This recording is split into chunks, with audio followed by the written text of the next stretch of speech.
We've been working on this project now since approximately August last year, so we're about 6 months in, and you can see a huge change as to what it was before we started and what it is now.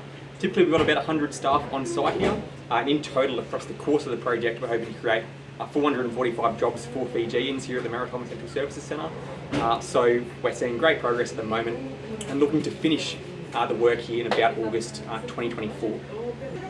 A lot of what we're doing here, a lot of the materials, a lot of the workers, a lot of the suppliers and subcontractors on this facility, we want to be Fijian for a lot of practical reasons, because if everything that we're putting into the building is Fijian, it's a lot easier to maintain.